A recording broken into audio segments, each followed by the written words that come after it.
Olá, começa o Vanguarda aqui pela TV Master.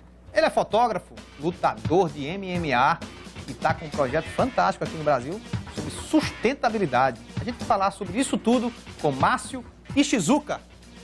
Bem-vindo, Márcio. Prazer recebê-lo. O prazer é meu. Pronunciei certo o seu nome? Isso, correto. Eu não falo muito bem japonês. Aliás, eu não falo japonês. Só sei contar até 10, que eu não sei se está certo. Iti, ni, san, shi, go, ro, hit, hat, kill, til. Tá certo, tá certo. Tá correto. Isso, assim vai. Não, tá correto, tá correto. E também pronunciou o nome corretamente. Então tá ótimo. Sem nenhum problema. Você nasceu no Brasil e foi embora para o Japão com quantos anos?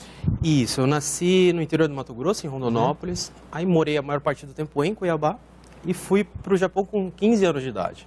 Aí fiquei lá os últimos 14 anos da minha vida. Dentro desse período, evidentemente, vim diversas vezes para o Brasil para passear, estudar, rever os amigos, mas os últimos 14 anos onde eu residi foi lá. Aí, dentro de 3 anos para cá, eu venho me organizando para voltar definitivo para o Brasil. Sempre o objetivo foi esse, né, de voltar para a nossa terrinha, para o nosso Brasil. E com esse último projeto eu vim organizando e o momento chegou agora na metade desse ano mesmo, veio tudo de acordo com como tinha planejado. E deu tudo certo, graças a Deus, até o momento, está indo de vento em pouco. De vento em pouco. A gente vai falar daqui a pouquinho sobre o teu projeto, mas você começou primeiro lá como fotógrafo, não? Não. Lá no Japão, no caso, eu cheguei como qualquer outro, né, brasileiro que vai para lá, a maior parte deles que vão para lá, quero dizer. Comecei trabalhando em empresas, como um operário normal e depois com o tempo foi passando, foi aprendendo a língua e aí fui conseguindo, vamos dizer assim, colocações um pouco mais administrativa dentro das empresas, mas a princípio foi para trabalho normal mesmo. E essa prática esse trabalho que você fazia na empresa, né, na área de recursos humanos, é isso aí que você está trazendo agora com esses projetos, né? Isso, é mais ou menos isso, Sérgio, é que dentro desse período, dessa experiência, foi onde criou dentro de mim, né, um ponto de vista um pouco diferenciado, pelo fato de estar no choque cultural, né, exatamente ali, tentando fazer o brasileiro entender o sistema japonês, tentando fazer o japonês entender o espírito brasileiro, fez com que eu criasse esse ponto de vista um pouco diferenciado, em cima desse choque cultural, vamos dizer assim. Que é grande, né? Muito grande. Tem N situações bastante, vamos dizer assim, interessantes. Por exemplo, lembra um assim? De situações de ter que contratar, às vezes com pouco tempo, ter que contratar porque a demanda de serviço era muito grande, então ter que contratar funcionários bem corrido, vamos dizer assim, na correria literalmente, e ter que fazer a entrevista de uma pessoa que, no caso, né, teve um funcionário que ele chegou, estava meio assustado, eu fui conversar com ele direitinho, eu sabia que pela ficha dele que ele tinha chegado com 2 dias de atraso, aí fui perguntar para ele de onde que ele vinha, ele tinha vindo de Manaus, né, no caso, mas o motivo do atraso dele foi porque o barco que ele pegava da cidade onde ele mora até Manaus durava 4 dias de viagem, quebrou durante a viagem, aí ele perdeu naturalmente a conexão nacional, o voo internacional, mas acabou chegando no Japão. E do lado dele tinha um outro rapaz também brasileiro, mas de São Paulo, né, estava de folga na faculdade e estava, vamos dizer assim, passando um período curto de tempo no Japão, ele estava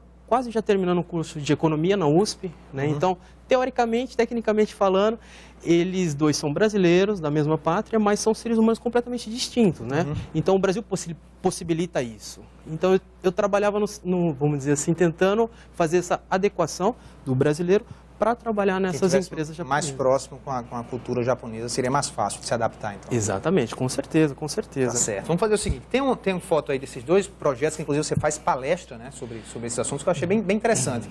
Vieira, coloca aí. Esse aí é qual?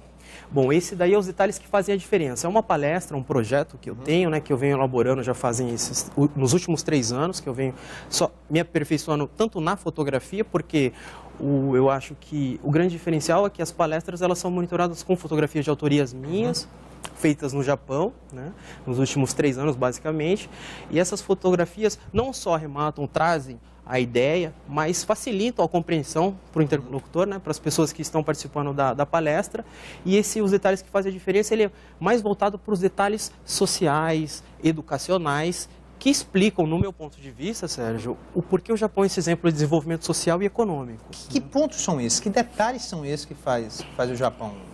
Bom, Sérgio, são diversos, né? Mas o que eu costumo, se for para resumir, se for para explicar em poucas palavras, eu acredito que seria, o grande diferencial seria o cuidado e atenção, né, com relação à educação, com relação à formação do ser humano. Né? Isso eu acho que é notório, é evidente, até mesmo porque eu tenho uma filha pequena, então eu acompanhei todo o processo, até o momento que eu estive no Japão, evidentemente, acompanhei todo o processo não só de seleção, de qual creche ela vai estudar, com relação ao primário, o primário no Japão não é você, não são os pais que escolhem, né? Então é a prefeitura que estabelece devido à logística, ou seja, devido a qual escola fica mais próximo.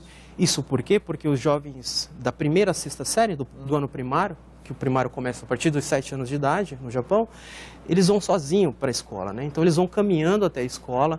Então são esses tipos de detalhes, né, que eu acredito que explicam, né, o porquê o Japão é desenvolvido. Porque quer queira, quer não queira, eles têm um cuidado muito grande, uma atenção muito grande e a sociedade em conjunto, né, já está bem, vamos dizer assim, evoluída nesse sentido, né? Principalmente, por exemplo, o fato de eles irem sozinhos até a escola, né?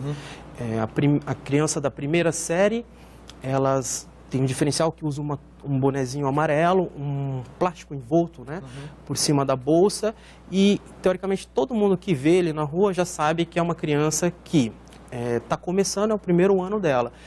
E automaticamente uma criança da sexta série fica designada para poder acompanhar ela durante o ano todo, ou seja, no Japão todo, 7h50 toca um sino, as crianças saem da sua casa, vão até um ponto determinado já pela prefeitura, e desse ponto, quando dá 8 horas, toca um outro sino, eles começam a caminhar em conjunto, no sentido da escola. Fantástico isso.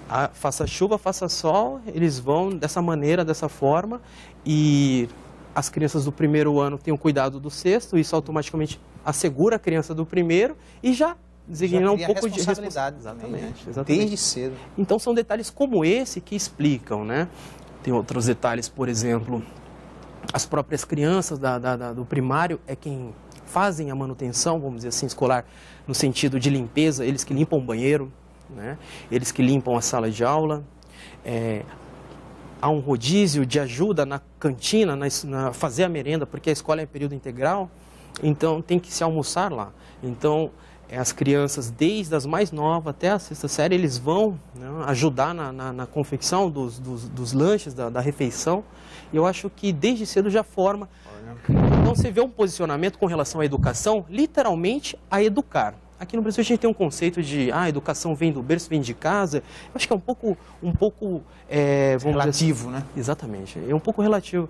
Porque por que não pode a escola não só ensinar técnica, né, que seria da língua, da matemática, das ciências, mas também já com relação à preocupação social e entender que nós, cidadãos, temos uma importância, né, na sociedade, cada um compõe, vamos dizer assim, da sua forma, faz parte de um mecanismo. Então, se a gente não pensar em conjunto ou não tiver essa responsabilidade, eu acho que fica muito mais difícil evoluir. Né? Que um dia o Brasil seja assim, mas é inimaginável isso. Sérgio, impressionante. Em cima desse ponto que eu gosto de ficar, né? Gosto de persistir, acredito no potencial do Brasil. Eu acredito, né? Também. Então, sem sombra de dúvida, eu acho que é o país que tem maior abundância de fauna, flora, não só belezas naturais, né? O clima favorece, território vasto, então um povo amistoso, caloroso, festivo, animado. Eu acredito muito nesse lado. Então essa paixão me move de tentar dar sugestões de melhoria. Muitas pessoas falam assim, Márcio, poxa, seria legal você fazer a foto aqui no Brasil de determinado problema social. Eu até falo, poxa, tem muita gente que já faz isso. E eu acho que se você falar do problema, se você ficar mostrando o problema, é bom, é interessante para a gente ter uma consciência, mas não resolve. Eu acho que a proposta é dar sugestão de melhoria. Com certeza.